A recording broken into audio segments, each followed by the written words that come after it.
அகிலம் நியூஸ் நேயர்களுக்கு வணக்கம். அகிலம் நியூஸின் இன்றைய நாளுக்கான மதிய நேர பிரதான செய்திகள். முதலில் தலைப்புச் செய்திகள். அமைச்சர்களுக்கான சலுகைகளில் மாற்றமில்லை, அரசாங்கத்தின் புதிய அறிவிப்பு. லட்சக்கணக்கான இலங்கையர்களுக்கு கிடைக்கவுள்ள வேலைவாய்ப்பு. மகிந்தவின் வீட்டுக்காக பல மில்லியன் ரூபாய், நாடாளுமன்றத்தில் வெளியான தகவல். போலீஸ் உத்தரவை மீறி சென்ற கார் மீது துப்பாக்கிச்சூடு. வடக்கு கிழக்கில் முப்படை வசமுள்ள மக்கள் காணிகள், சபையில் தமிழ் எம்பி கோரிக்கை. கொட்டி தீர்க்கப் போகும் கனமழை, விடுக்கப்பட்டுள்ள கடும் எச்சரிக்கை. தமிழரசு கட்சியின் நாடாளுமன்ற குழு இன்று கூடுகின்றது. ரணில் மற்றும் சஜித் கூட்டணியில் பேச்சுவார்த்தை வெற்றி, ஆட்டம் காணுமா அனுர அரசு. தமிழர் பகுதிகளில் கொடூரம், இளம் குடும்பஸ்தர் வெட்டிக் கொலை. வவுனியாவில் பெண்களை தாக்கி தொலைபேசியை கொள்ளையடித்த 2 கைது. தொடர்வென விரிவான செய்திகள். முன்னிய அரசாங்கங்களின் பதவி காலத்தில் அமைச்சர்களுக்கு வழங்கப்பட்ட சலுகைகள் தொடர்ந்து வழங்கப்பட உள்ளதாக அரசாங்கம் அறிவித்துள்ளது. அமைச்சர்கள் மற்றும் பிரதி அமைச்சர்களுக்கான வாகனங்கள், கொடுப்பனவுகள் மற்றும் பணியாளர்கள் தொடர்பான வரையறைகளை குறிப்பிட்டு ஜனாதிபதி செயலகம் சுற்றறிக்கை ஒன்றை விடுத்துள்ளது. அதன் பிரகாரம் அமைச்சர் மற்றும் பிரதி அமைச்சர்களுக்கான 2 வாகனங்கள், நிலையான மற்றும் மொபைல் போன் கொடுப்பனவுகள், அலுவலக கொடுப்பனவுகள், ஒருங்கிணைப்பு செயலாளர்கள் உள்ளிட்ட 15 பணியாளர்கள் உள்ளிட்ட சலுகைகள் தொடர்ந்து வழங்கப்படும் என்று அறிவிக்கப்பட்டுள்ளது. பிரதி அமைச்சர்களுக்கு மட்டும் பணியாளர் எண்ணிக்கை 12ஆக மட்டுப்படுத்தப்பட்டுள்ளது. மற்றபடி முன்னைய அரசாங்க காலங்களில் வழங்கப்பட்ட அனைத்து சலுகைகளும் தொடர்ந்து வழங்கப்படுவதை குறித்த சுற்றறிக்கை உறுதி செய்துள்ளது. இந்த ஆண்டு 3,40,000 இலங்கை குடிமக்களுக்கு வெளிநாட்டு வேலைவாய்ப்புகளை வழங்க எதிர்பார்ப்பதாக இலங்கை வெளிநாட்டு வேலைவாய்ப்பு பணியகம் தெரிவித்துள்ளது. வெளிநாட்டு வேலைவாய்ப்பு பணியகத்தின் தலைவர் கோசல விக்ரமசிங்க இதனை தெரிவித்துள்ளார். வெளிநாட்டு வேலைவாய்ப்பு பணியகத்தில் நேற்று நடைபெற்ற புதிதாக உரிமம் பெற்ற வெளிநாட்டு வேலைவாய்ப்பு முகவர்களுக்கான விழிப்புணர்வு நிகழ்ச்சியில் கலந்து கொண்டு உரையாற்றும் போதே அவர் இதனை கூறியுள்ளார். இது தொடர்பில் மேலும் கூறுகையில், இந்த ஆண்டு 3,40,000 இலங்கை குடிமக்களுக்கு வெளிநாட்டு வேலைவாய்ப்புகளை வழங்க எதிர்பார்க்கப்பட்டுள்ளது. வெளிநாட்டு வேலைவாய்ப்பு அனுமதிகளை பெற்ற சில நிறுவனங்கள் மோசடி நடவடிக்கைகளில் ஈடுபடுவதாக தகவல்கள் கிடைத்துள்ளது. அத்தகைய நபர்களின் அந்தஸ்தை பொருட்படுத்தாமல் தண்டனைகள் விதிக்கப்படும். 2024ஆம் ஆண்டின் 3,11,000 பேருக்கு வெளிநாட்டு வேலைவாய்ப்பு வழங்கப்பட்டது. இந்த ஆண்டு குறித்த எண்ணிக்கையை 12% அதிகரிக்க வெளிநாட்டு வேலைவாய்ப்பு பணியகங்கள் திட்டங்களை வகுத்துள்ளது. அதன்படி விதிமுறைகளை முறையாக நடைமுறைப்படுத்திய பின்னர் மக்களை வெளிநாடுகளுக்காக வேலைவாய்ப்புக்கு அனுப்ப வேண்டும் என்று கூறியுள்ளார். முன்னாள் ஜனாதிபதி மகிந்த ராஜபக்ச வசிக்கும் விஜயராம இல்லத்தின் பராமரிப்புக்காக 430 லட்சம் ரூபாய் செலவிடப்பட்டுள்ளதாக சுகாதார மற்றும் ஊடக அமைச்சர் நலிந்த ஜெயதிச நேற்று நாடாளுமன்றத்தில் தெரிவித்தார். 2020ஆம் ஆண்டின் வீட்டை புதுப்பிக்க 33,80,892 ரூபாயும், 2022ஆம் ஆண்டு 3,85,000 ரூபாவும், 2023ஆம் ஆண்டு 18.336 பில்லியன் ரூபாவும் செலவிடப்பட்டுள்ளது. லிபட் பொருத்துவதற்காக 150.9 லட்சம் ரூபாயும், ஜெனரேட்டர் ஒன்றை கொள்வனவு செய்வதற்காக 48,85,843 ரூபாயும் செலவிடப்பட்டுள்ளதாக அமைச்சர் குறிப்பிட்டுள்ளார். 2023ஆம் ஆண்டில் மட்டும் இல்லத்தை பராமரிப்பதற்காக 383 லட்சம் ரூபாய் செலவிடப்பட்டதாகவும், 2024ஆம் ஆண்டில் 9,46,000 ரூபாய் செலவிடப்பட்டதாகவும் அவர் கூறியுள்ளார்.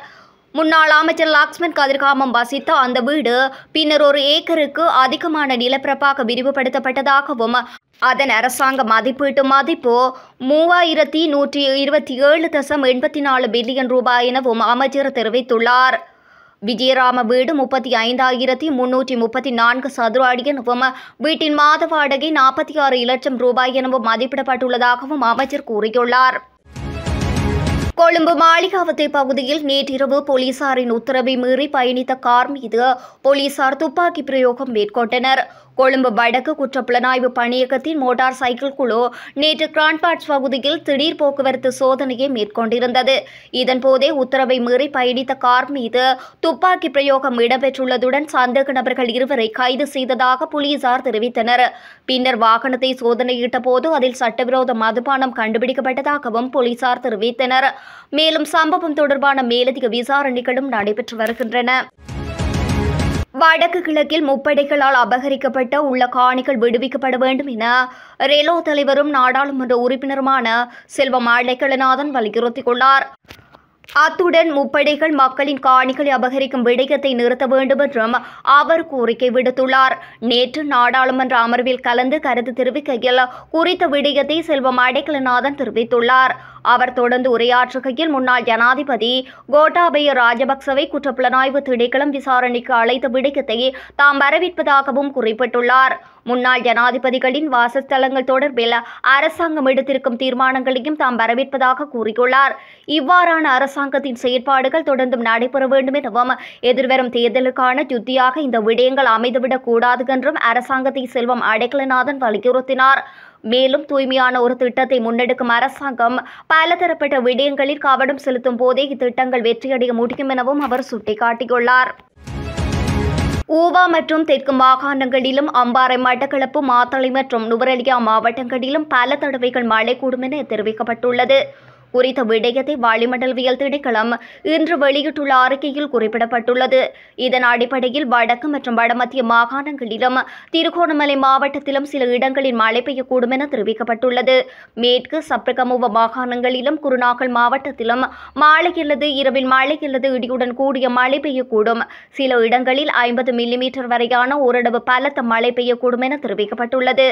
மத்திய மலைகளின் கிழக்கு சரிவுகளிலும் வடக்கு, வடமத்திய மற்றும் வடமேற்கு மாகாணங்களிலும் மாத்தளை மாவட்டத்திலும் அவ்வப்போது 30 தொடக்க 40 கிலோமீட்டர் வேகத்தில் ஓரளவு பலத்த காற்று வீசக்கூடும் என தெரிவிக்கப்பட்டுள்ளது. மேற்கு சப்ரகமுவ மத்தியம் தெற்கு மாகாணங்களிலும் பாதுளை மாவட்டத்திலும் காலை வேளைகளில் சில இடங்களில் மூடு பனியுடன் கூடிய வானிலை எதிர்பார்க்கப்படலாம் எனவும் தெரிவிக்கப்பட்டுள்ளது. மேலும் இடியுடன் கூடிய மழை பெய்கின்ற போது தற்காலிகமாக உள்ளூர் மயமாக்கப்படுத்தப்பட்ட பலத்த காற்று மற்றும் மின்னல் தாக்கத்தால் ஏற்படும் சேதங்களை குறைக்க போதுமான முன்னெச்சரிக்கை நடவடிக்கைகளை எடுக்குமாறு தெரிவிக்கப்பட்டுள்ளமை குறிப்பிடத்தக்கது. இலங்கை தமிழரசு கட்சியின் நாடாளுமன்ற குழு இன்றைய தினம் 11 மணியளவில் கூடியது. குறித்த கூட்டத்தின் அரசாங்கத்தின் தற்போதைய செயற்பாடு, தமிழ் மக்கள் முகம் கொடுக்கும் பிரச்சினை உள்ளிட்ட பல விடயங்கள் தொடர்பில் கலந்துரையாடப்பட்டது. மேலும் இலங்கை தமிழரசு கட்சியின் மாநாடு, அதிகார பகிர்வு, பயங்கரவாத தடை சட்டத்தை நீக்குதல் உள்ளிட்ட பல விடயங்கள் தொடர்பில் கவனம் செலுத்தப்பட்டுள்ளதாகவும் தெரிவிக்கப்படுகின்றது. எதிர்வரும் தேர்தல்களில் ஐக்கிய மக்கள் சக்தி மற்றும் ஐக்கிய தேசிய கட்சி என்பன இணைந்து செயற்படுவது தொடர்பான பேச்சுவார்த்தைகள் வெற்றிகரமாக முன்னெடுக்கப்பட்டு வருவதாக ஐக்கிய மக்கள் சக்தி அறிவித்துள்ளது.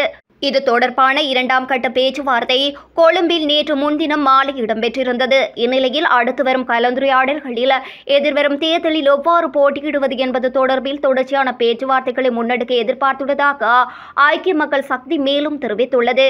இந்த பேச்சுவார்த்தையின் போது பல்வேறு பொது இணக்கப்பாடுகள் ஏற்பட்டுள்ளதாக ஐக்கிய மக்கள் சக்தியின் பொதுச் செயலாளர் ரஞ்சித் மத்தும பண்டார தெரிவித்துள்ளார். இதற்கு அப்பால் கட்சி தலைவர்கள் இருவரும் சந்தித்து இந்த விடயங்கள் தொடர்பில் தொடர்ந்தும் கலந்தாலோசித்து இறுதி தீர்மானம் எடுக்கப்பட உள்ளதாகவும் அவர் சுட்டிக்காட்டியுள்ளார். இது தொடர்பில் அவர் மேலும் தெரிவிக்கையில், தேர்தலில் இணைந்து செயற்படுவதா இல்லையா என்பது தொடர்பில் இன்னும் பேச்சுவார்த்தைகள் இடம்பெறவில்லை. ஆரம்ப கட்டமாக ஒரே நிலைப்பாட்டில் எவ்வாறு செயற்படுவது என்பது தொடர்பில் தற்போது பேச்சுவார்த்தைகள் இடம்பெற்று வருகின்றன. இந்த புதிய கூட்டணியில் எதிர்காலத்தில் ஏனைய கட்சிகளையும் இணைத்துக் கொள்ள எதிர்பார்த்துள்ளோம் என்றுள்ளார். இருந்தபோதும் கூட்டணிக்கான சின்னம், பெயர் என்பது தொடர்பில் இதுவரை இன்னும் பேச்சுவார்த்தைகள் முன்னெடுக்கப்படவில்லை என்பதுடன் கூட்டணியின் தலைமைத்துவம் தொடர்பிலும் இறுதி முடிவு எடுக்கப்படவில்லை எனவும் அறிவிக்கப்பட்டுள்ளது. வவுனியா சுந்தரபுரத்தில் குடும்பஸ்தர் ஒருவர் வெட்டி கொலை செய்யப்பட்டுள்ளதாக காவல்துறையினர் தெரிவித்துள்ளனர். குறித்த கொலை சம்பவம் வவுனியா சுந்தரபுரம் பகுதியில் நேற்று இரவு 11:30 மணியளவில் இடம்பெற்றுள்ளது. சுந்தரலிங்கம் சுகந்தவன் என்ற 20 வயதுடைய ஒரு பிள்ளையின் தந்தையை இவ்வாறு கொலை செய்யப்பட்டுள்ளார். சம்பவம் தொடர்பில் தெரிய வருகையில், கடந்த தீபாவளி தினத்தன்று தனது மாமியாரை துப்பாக்கியால் சுட்டு காயப்படுத்திய வழக்கில் சந்தேகத்தின் பேரில் கைது செய்யப்பட்டிருந்தார். குறித்த வழக்கு விசாரணை இடம்பெற்று வருவதுடன் அவர் பிணையில் விடுவிக்கப்பட்டிருந்த நிலையில் இவ்வாறு கொலை செய்யப்பட்டுள்ளார். மோட்டார் சைக்கிளில் இரவு 11:30 மணியளவில் இவரது வீட்டுக்கு அருகில் வந்து கொண்டிருந்த போதே கூறிய ஆயுதத்தால் இவர் கொலை செய்யப்பட்டிருப்பதாக ஆரம்பகட்ட விசாரணைகளில் தெரிய வந்துள்ளது. இதேவேளை உயிரிழந்தவரின் மைத்துனர் சந்தேகத்தின் பேரில் ஈச்சங்குளம் காவல்துறையினரால் கைது செய்யப்பட்டுள்ளார். மேலும் கொலை சம்பவம் தொடர்பில் ஈச்சங்குளம் காவல்துறையினர் விசாரணைகளுக்கு முன்னெடுத்து வருகின்றார்கள். வவுனியா ஓமந்தை பகுதியில் பெண்களை தாக்கி 7 லட்சம் பெறுமதியான தொலைபேசியை கொள்ளையடித்ததாக இருவர் கைது செய்யப்பட்டுள்ளதாக போலீசார் தெரிவிக்கின்றனர். இது தொடர்பில் மேலும் தெரிவிக்கையில், வவுனியா ஓமந்தை ஏனையின் வீதியில் நேற்றைய தினம் மோட்டார் சைக்கிள் பயணித்த 2 பெண்களை பின்தொடர்ந்து சென்ற இளைஞர்கள் இருவர் குறித்த பெண்களை வழிமறித்து அவர்களை தாக்கியதுடன் அவர்களிடமிருந்து ரூபாய் 7 லட்சம் பெறுமதியான கையடக்க தொலைபேசியை பறிமுதல் செய்துள்ளனர். பாதிக்கப்பட்ட பெண்கள் வன்னி பிராந்திய பிரதி போலீஸ் மா அதிபரின் அவசர தொலைபேசி இலக்கமான 107க்கு தொடர்பு கொண்டு முறையிட்டதை அடுத்து உடனடியாக செயல்பட்ட ஓமந்தை போலீஸ் நிலைய பொறுப்பதிகாரி சிரேஷ்ட போலீஸ் பரிசோதகர் ஜெயதிலக அவர்களின் தலைமையிலான போலீஸ் குழுவினர் குறித்த இளைஞர்களை அடையாளம் கண்டு ஓமந்தை சேமமடு பகுதியில் வைத்து துரத்தி பிடித்துள்ளனர்.